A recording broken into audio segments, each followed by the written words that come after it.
Vaya obras de arte que hace Efra con las K y con las R. ¿Quién pudiera tener una de sus creaciones en el garaje? Efra, a ver si te estiras. Y ahora, cambiando de tercio, volvemos con nuestros embajadores. ¿Con quién empezamos, José María? Pues empezamos con el Sea Rider, con las damas, como hemos hecho anteriormente. Porque lo suyo es un entusiasmo por viajar por el mundo con su moto, con Lucy, que es su BMW F700 GS, con la que homenajea a sus dos perros, a Luca y Sira. Ella tuvo un percance que casi le cuesta la vida, que ahora nos lo va a contar, y eso fue lo que le indujo a viajar, y es lo que está haciendo, y además lo hace de maravilla, y todos la seguimos a través de las redes. Hola Elsie, ¿cómo estás? Hola, buenas tardes, muy bien, aquí en Campo Base. Hoy es un gran placer tenerte en BMW Motorrad Conectados 2020. El placer es mío y además enhorabuena por la iniciativa porque, bueno, los tiempos que corren son complicados y hay que innovar para poder llegar a todo el mundo. Elsie, tú has estado, hace poco has estado en Cantabria. Has ido con Lucy, tu BMW F700 GS, y tus perros, Lucy y Luca, que de este último tema, si quieres, hablaremos enseguida. ¿Qué misión te ha llevado a tierras cántabras? Pues supongo que como a todo el mundo el COVID le ha trastocado su vida y en mi caso el viaje planificado o planteado era irme a África, bajar hasta Tanzania. Esto con el virus que tenemos ahora, la pandemia, es imposible por lo menos en 2 años, así que pensé que no hace falta irse muy lejos para vivir una gran aventura. Cantabria se presentaba muy bonito, además mis colaboradores también son la gente de Grumblau BMW en Cantabria, a los que envío un saludo desde aquí, y me pareció una buena opción y la verdad que no me arrepiento, he descubierto sitios maravillosos y por algo dicen que Cantabria es infinita. Bueno, esperamos con ganas ese material que tú has traído de ahí y que esperamos verlo pronto. Bueno, antes te comentaba el tema de los perros. Bueno, prácticamente ha sido casi un viaje familiar, pero ha habido una razón poderosísima que te ha llevado a acompañarte de ellos, de Lucy y de Luca. Cuéntanoslo. Pues sí, bueno, creo que alguna vez te comenté que también tenía una cosa pendiente ahí que me rondaba por la cabeza, que era dar la vuelta a España en un sidecar con las 2 perras labradoras que tengo, Luca y Sira, las que dan nombre a mi moto, a Lucy.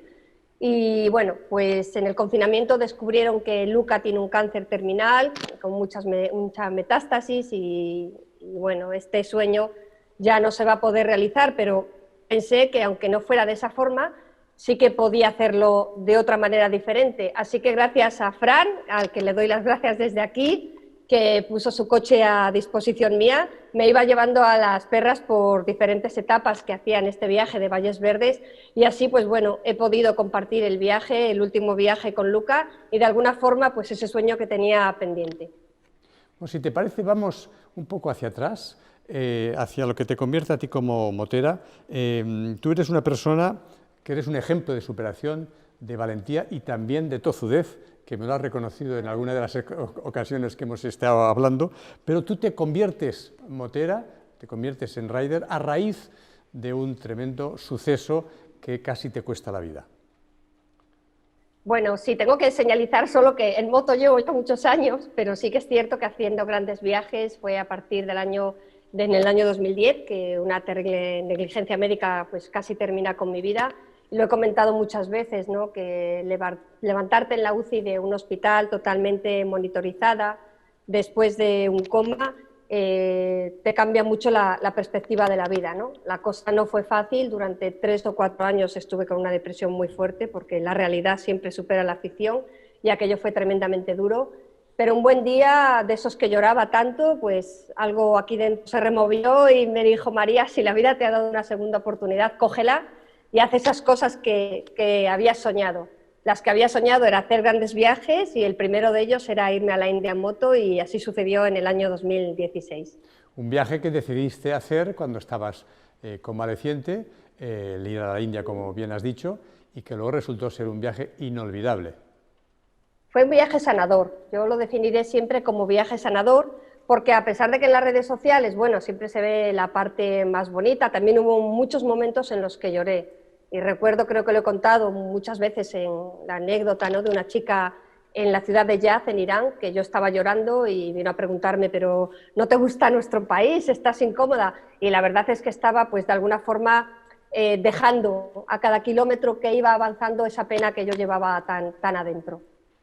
Bueno, yo debo comentar, bueno, una confesión que no lo es, porque lo digo siempre en voz alta, que yo te llamo a ti, como sabes, Wikiwoman, porque aquel viaje inolvidable que te llevó, sanador, como has dicho, que te llevó a la India, bueno, pues te permitió también cruzar Irán y resulta que Wikipedia se hizo eco de ese viaje y figuras en Wikipedia como la primera mujer española que ha cruzado Irán en moto, en solitario, y la segunda la segunda del mundo, detrás de la británica Lois Price. Bueno, aquel viaje, como me contaste, fue magnífico, toda la parte de Irán, pero a la vuelta una tormenta te las hizo pasar canutas. Muy canutas. Lo recordaré toda mi vida, entre la frontera de Irán y Turquía, por la zona de Doğu-Beyazıt, donde está el famoso Monte Ararat, una tormenta de nieve con unas placas de hielo inmensas, donde se me cayó la moto 3 veces. La primera intentaron ayudarme, pero con el hielo aquello se iba. La segunda vez que me caí salieron a reírse de mí, en plan, mira esta europea aquí con la moto por los suelos. Y entonces empezaron todos los coches a pitar y recuerdo perfectamente que me puse como una loca en mitad de la carretera y en un perfecto español solté un taco, que yo nunca digo tacos, pero aquel día me salió un joder, que no por mucho pitar voy a levantar la moto antes. Entonces, bueno, ahí empezaron a esquivarme como buenamente podía y luego pues a la tercera vez que me volví a caer vino un hombre de estos que definiríamos como un talibán de los que hay que apartarse, ¿no? Y yo decía, ay, madre mía, y traía así algo atado en las botas para no resbalar y me ayudó a levantar la moto y me dijo, vamos a tomar un té. Y yo le decía, no, que yo no quiero un té, yo no quiero un té. Sí, un té. Y ahí como buenamente pudimos, a unos pocos metros había un cuartucho, pero muy pequeño y muy oscuro y solo entraban hombres. Y me dice, vamos a tomar un té. Y yo digo, no, que yo no quiero un té, que yo lo único que quiero es un hotel para descansar. Y nada, entré, al final dije, mira, vamos para allá, que sea lo que Dios quiera. Y fue todo lo contrario, enseguida me acercaron a una estufa que tenían allí de leña y me dieron un té y de los nervios, de las bajas temperaturas, se me escurrió un té entre las manos y empecé a llorar como una niña. ¿Quién me mandaría a meterme a mí en esto?, decía. Y recuerdo la cara de aquel hombre como un abuelo, ¿no?, haciéndome así con la mano, como si sigues llorando te voy a dar. Y al final, pues bueno, llamó a otras 3 o 4 personas que me ayudaron a llevar finalmente la moto al hotel. Bueno, el mal aspecto de aquella persona, ¿cómo solemos prejuzgar, verdad? Demasiado, prejuzgamos mucho a las personas y el hábito no hace al fraile. Bueno, pero fuiste tratada muy bien en general, bueno, ahí también, en ese hecho que cuentas, sí, a pesar de la apariencia primera, pero en general te trataron muy bien en un país que la mujer no lleva motos y creo que incluso está prohibido. Sí, en Irán, la verdad que lo recuerdo con mucho cariño, porque las mujeres allí pues lo están pasando francamente mal, tienen muchos derechos limitados. Y bueno, también tengo que decir que hay la ventaja, ¿no?, en esos países de ser mujeres, que el resto de las mujeres te intentan ayudar mucho. Y nunca se me olvidará, y siempre que lo cuento se me ponen los pelos de punta, cuando veían una moto de alta cilindrada, ya prohibidas en Irán, con más de 250 centímetros cúbicos, ya pues eras motivo de atracción de todas las miradas. Pero cuando las mujeres veían que encima era yo una mujer, todas me sacaban la mano así por la ventanilla como diciendo, jolines, ojalá algún día, ¿no?, nosotras también podamos hacer esto que hace esta chica europea por aquí. Y eso es algo que, aunque lo expreses aquí con multitud de palabras, lo sientes aquí de una forma muy especial. Pues ojalá lo puedan hacer, ¿verdad? Será una señal de libertad. Ojalá, yo se lo deseo porque para mí el pueblo iraní es maravilloso, están sometidos a una represión bestial, pero es gente generosa que para nada, bajo mi punto de vista, se merecen esa imagen que tenemos de ellos. Bueno, tú en aquel viaje estuviste 2 meses, hiciste 22.000 kilómetros, eso fue en 2016. ¿De esa Elsie de entonces a la actual, qué ha cambiado? Bueno, yo creo que a todos nos cambian los viajes y te vuelves, yo diría que yo me consideraba una persona tolerante, pero creo que hoy por hoy soy más tolerante y desde luego la forma de ver el mundo cambia por completo. Y eres capaz de llegar a apreciar cosas tan insignificantes como tener un buen baño en casa y valorar más pues, todas las cosas que tenemos, que esas culturas pues no pueden tenerlas. No sé, sí, supongo que los viajes nos cambian a todos y creo que sería una reflexión como para llenar un cuaderno de notas. Bueno, tú antes has dicho que hace muchos años que vas o que eres motera, aunque rider como tal, o sea, viajera, a raíz de lo que hemos comentado antes. ¿Cuál fue tu primer contacto con una moto? Bueno, pues lo hemos hablado muchas veces con la tricampeona que iba a tirar un vecino mío con 12 años. Sí. Creo que tú me has dicho que le llaman la paleta, que yo no tenía ni idea. Pues esa moto me servía para ir al río en el pueblo. Y bueno, cuando no se le caía el tubo de escape, pues me daba un calambrazo por el tema de la bujía y esas cosas. Y después ya pues tuve una custom, bueno, tuve 2 o 3 custom con las que viajé mucho, y con la última prácticamente recorrí toda España y toda Europa. Y luego en una prueba que hice de off-road con mi moto custom, sorprendido todo el mundo de que yo llegara allí toda vestida de negro, me dejaron probar la moto que yo tengo y gracias a aquel chico y a un chico que se llama Ángel Lamas, que también me dejó su 1200, pues he terminado con Lucy, mi moto. Ajá. Lucy, que para ti es más que una moto, ¿no? Bueno, tengo que decir que sí, y que hablo con ella. Y de hecho, cuando llego de algún viaje, siempre le doy un par de palmaditas y la digo, oh, muy bien hecho, campeona, a por la siguiente. Bueno, eso te iba a preguntar. Tú con la moto, cuando vas con ella, cantas, le hablas, silbas. Y la riño. ¿También? Cuando te tira, que eso, en fin, apenas ocurre, Pues afortunadamente. no, cuando, por ejemplo, en Rusia hace un par de años me caí en aquel tremendo barrizal, muchísimo frío, muchísima lluvia, pues nada, me tranquilicé y la miré fijamente y la dije, Lucy, tú y yo salimos de aquí, o sí, ni se te ocurra dejarme tirada. Bueno, se debe asustar. Y debí hacerme eso porque salimos. Bueno, está claro que la impones, porque te saca de los atolladeros. Sí. ¿Fue en Irán donde tuviste también ¿qué fue? ¿Con una llanta fue? ¿Que diste un golpe? En Uzbekistán. Ajá, ahí. Pero también saliste de ese atolladero. Te iba a preguntar, por el viaje que hiciste el año pasado en la península arábiga, cuando estabas en Turquía, junto a Siria, escuchaste los sonidos de las bombas y de los disparos, puesto que ahí estaban en guerra. Detonaciones de las armas, que bueno, que significaba efectivamente que hay un conflicto bélico. ¿Te impactó aquello? Yo creo que a cualquier persona que se considere ser humano, que se considere humano, le tiene que impactar, porque es que a escasos metros de aquello, que era Turquía, había una aparente tranquilidad y eras consciente de que vidas humanas se estaban esfumando pues a escasos 6 kilómetros de donde yo intentaba dormir. La verdad que fue duro, pero fue una lección, ¿no? Para darnos cuenta de que cerquita de nosotros hay mucha gente que se estaba muriendo. Y en este viaje también me pasó otra cosa tremenda, ¿no? Que no fui consciente de ella hasta que realmente llegué al último control policial. Yo recuerdo que en la carretera principal entre Turquía y Siria había tanques que no me dejaban pasar por el tema de la guerra, que está todo como muy blindado, y entonces yo iba pasando como controles militares por un camino de cabras por el que me mandó el GPS, que fueron al final 200 y pico kilómetros con un barrizal tremendo que me salió una ampolla en la mano enorme. Y en el último control militar, ya uno de los militares que hablaba un poco de inglés me dice, ¿qué haces aquí? Y pues le cuento ahí toda la película, que me voy a Arabia, pero que no me habían dejado pasar y que bueno, el GPS me había mandado por allí. Y me dice, estás en zona de terroristas. Y me coge y me dice, ven, me enseña un fusil, abre su móvil y me enseña fotos de terroristas que había matado él allí en la garita donde estábamos hablando con un tiro en la cabeza.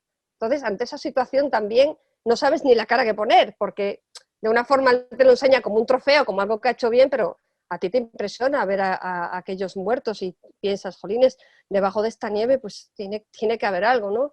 Y te quedas como, en ese momento un poco paralizada, Yo normalmente nunca conduzco por la noche y sí que recuerdo que ese día conduje hasta Yuksekova, que era el pueblo más cercano con la frontera de Irán. Entonces, vivir así la guerra tan de cerca y conducir al lado pues de territorios que tienen este conflicto te hace recapacitar muchísimo, ¿no? Y la verdad que cuando dormí por la noche en el campo de Akakale, con una familia siria, lo poco que tienen lo comparten contigo y estuve cenando con ellos y pues sí, la verdad que fue bueno, una experiencia dura. Sí, Elsie, que se ha cortado, es en fin, el directo. Elsie, no sé si tenemos señal. Elsie, ¿estás ahí ya?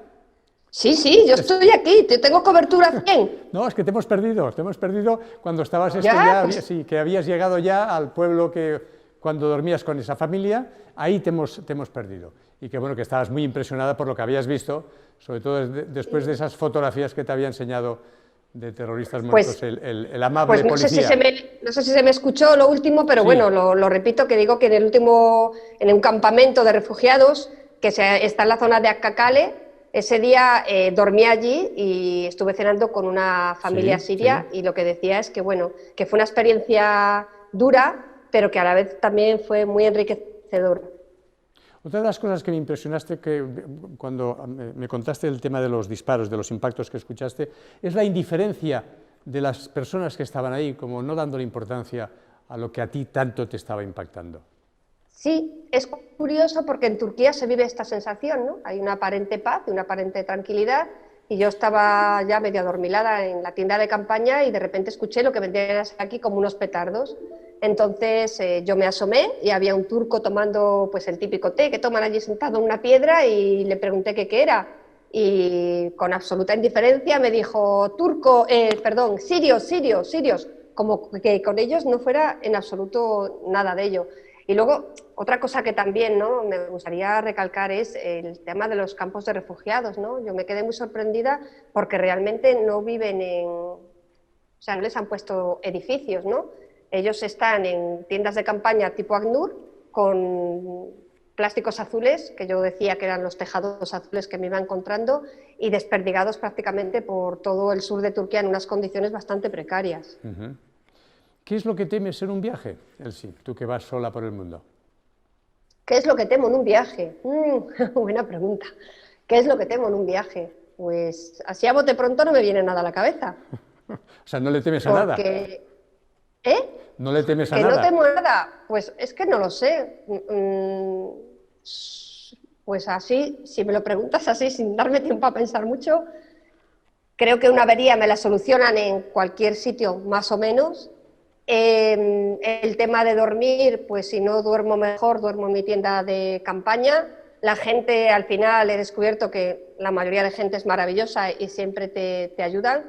Y si el viaje por alguna razón no pudiera finalizarlo, pues al menos lo habría intentado. Entonces, como miedo, pues no. Dime algo, a ver, proponme algo. Bueno, supongo que caídas, averías, gente extraña, en fin, Pero al final que no es que sabes te a das veces qué cuenta, intenciones tienen.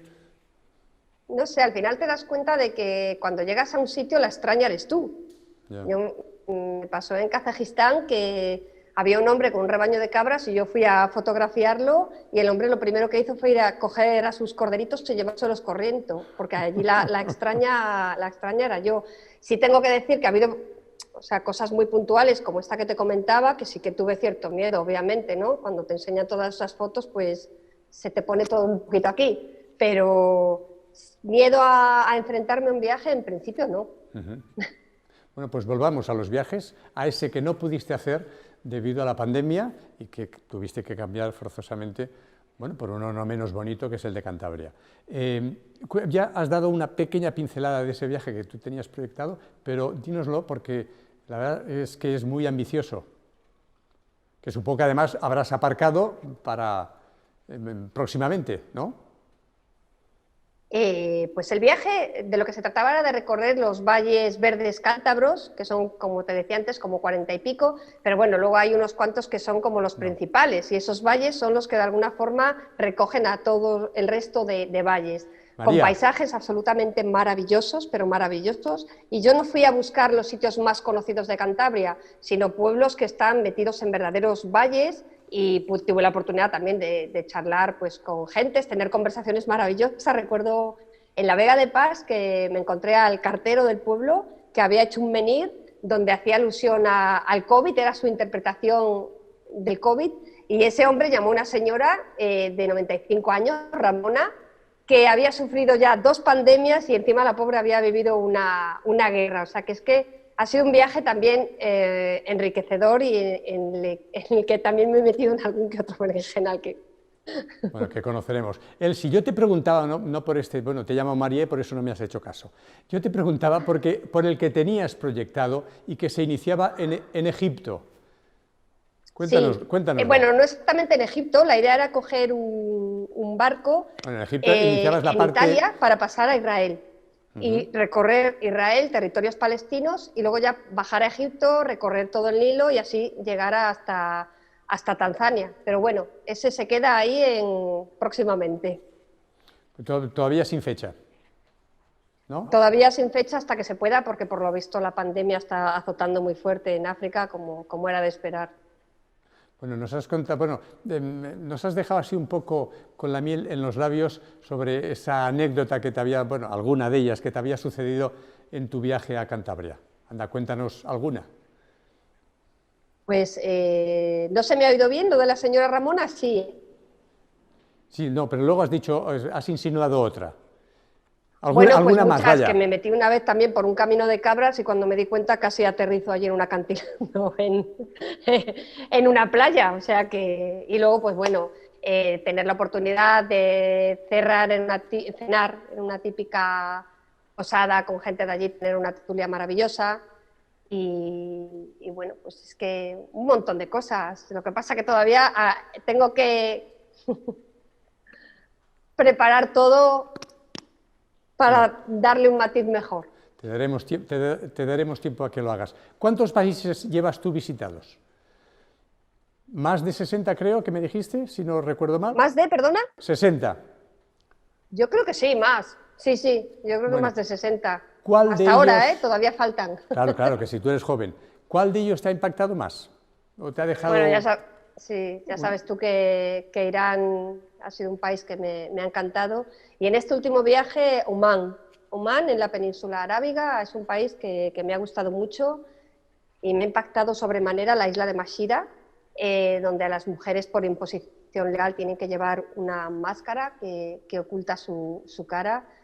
Y recuerdo la conversación, no fue una conversación exactamente, pero porque estas mujeres no quieren hablar con la gente que no es de la isla, entonces yo estaba ya aparcada con la moto y no quería molestarla en absoluto, pero ella me llamó y la verdad que me hizo llorar porque la señora empezó a... Bueno, otra vez tenemos ahí un pequeño problema con la señal que se nos ha ido. Bueno, antes ha tardado apenas segundos en volver, esperemos que sea así. No, ya está ahí. Ya estás ahí otra vez. ¿Qué te has ido? Es el segundo corte que tenemos contigo. Cuéntanoslo. Anda, pues que yo tengo 100% internet, ¿eh? Ya, sí, nosotros también, pero con tu imagen congelada. Vaya. Nos estabas contando la señora que habías conocido en Omán. En la isla de Mashira, sí. Exacto. Estaba contando que me impresionó mucho porque en posición legal las mujeres allí llevan una máscara y normalmente no les gusta que nadie que sea de la isla pues se acerque a ellas, enseguida se esconden, pero yo estaba allí mirando un mapa con mi moto y ella se percató de que yo era una mujer y me llamó. Entonces yo me acerqué y ella hacía así gestos con su máscara, ¿no? Como de querérsela quitar, daros cuenta que además debía haber 40 y pico grados de temperatura. Y entonces empezó a acariciar mi cara y yo llevaba unas gafas de estas de espejo y vamos, ocultaron las lágrimas que se me caían, ¿no? Porque me dio muchísima pena aquello. Bueno, tú empatizas mucho con la gente que vas conociendo en tus viajes. Sí, claro, yo creo que forma parte para mí, ¿no? Humildemente, del viajero, ¿no? Empatizar con las personas que vas conociendo. Al final, para mí, lo importante es el camino que vas recorriendo y las vivencias que te vayan sucediendo, aparte del paisaje que puedas ver, obviamente. ¿Y eso es lo que te va abriendo las puertas? para ser bien recibida? Yo creo que una sonrisa abre las puertas de todo. Y yo por naturaleza soy una tía sonriente, creo. Y creo que cuando llegas a una frontera, pues llegar con una actitud buena y sin querer tener ningún tipo de problema, pues te va abriendo puertas. Y luego, creo que en los países estos musulmanes el hecho de ser mujer, lo que comentaba antes, ¿no? Las mujeres te ayudan mucho y al final pues también te abren sus casas, como fue aquí el caso de Arabia, que estuve durmiendo. Dicen que no hay dos sin tres y aquí tenemos, en fin, un nuevo corte, pero que volverá de nuevo seguro. Estamos hablando de la empatía que suele tener siempre el Sea Rider en todos los viajes y que eso está claro. Se ha cortado otra vez, estamos con la empatía, pero ya, en fin, habías contado bastante sobre eso, sobre esa forma de ser tuya, empática, simpática, valiente, etcétera, y que eso es lo que te va abriendo las puertas. Sí, sí, que te lo repito o va bien así. No. Te voy a hacer una pregunta personal. Espero que no, en fin, no te vas a enfadar porque tampoco es. ¿Qué sería de el sí actual si no hubiera pasado el suceso aquel, los hechos de ese error médico? Pues bueno, sí. Al final todo pasa por algo en la vida. Pues sería una mujer muy ocupada, con 2 o 3 trabajos diferentes y sin poder hacer realmente lo que me apetecía, cumplir sueños. También esto sirve y siempre, no sé, intento llegar a la gente con mi experiencia para que no esperemos hacer esas cosas que nos hacen ilusión en la vida, porque vida solo tenemos una, los sueños están ahí, los sueños son el motor que nos mueve, son los que nos dan alegría cada día que nos despertamos, y eso de esperar para mañana o ahorrar para el día de mañana o dejar esto porque ya tendré tiempo, eso no vale, porque de la noche a la mañana te cambia mucho la vida. Y si puedo aportar algo con esta experiencia a la gente, simplemente decirle eso, que viva el día a día y que no espere al mañana para hacer las cosas. Bueno, si te parece, podemos despedir esta entrevista con una frase que me dijiste hace poco en una entrevista para la newsletter BMW Rider y que me encantó y que seguro que la sabes, ¿no? Sí, cómo no, es lo que forma parte de mi vida, ¿no? Que, por lo que hago también muchas cosas, que al final quiero llegar a ser una viejecilla con muchas historias que contar. Para contársela, exacto, en fin, a todos aquellos que te quieran escuchar. A mí la verdad es que me encanta esa frase, porque significa que una persona cuando llega ya, en fin, empieza la bajada, bueno, pues tiene historias que contar porque ha viajado mucho, porque ha vivido mucho y porque ha vivido grandes experiencias, y que esa ha sido una vida plena y no la de, en fin, la de otros. Que sea así, Elsie, que viajes mucho, que vayamos viendo tus vídeos, los esperamos ahora, los de Cantabria, ya con muchas ganas para verlos. Muchísimas gracias por estar en este evento que, en fin, la pandemia nos ha obligado a hacer este BMW Motorrad Conectados 2020, que esperamos también que el año que viene estemos ya todos juntos en Sabiñánigo, y un beso muy fuerte, Elsie. Gracias. Pues muchísimas gracias a todos vosotros, una vez más enhorabuena por la iniciativa, porque me imagino que no está siendo fácil, y desde aquí pues nada, saludos a todos los riders y muchas gracias por seguirme y por viajar conmigo. Adiós, Elsie.